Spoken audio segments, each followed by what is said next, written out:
কিছুক্ষণ পর প্রদীপ জ্বালানো হলো।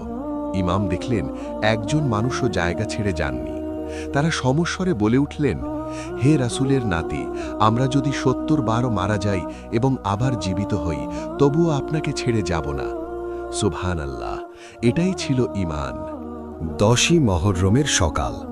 একদিকে ইয়াজিদের বিশাল বাহিনী, যার সংখ্যা ছিল প্রায় ৩০,০০০, আর অন্যদিকে মাত্র ৭২ জন ঈমানদার।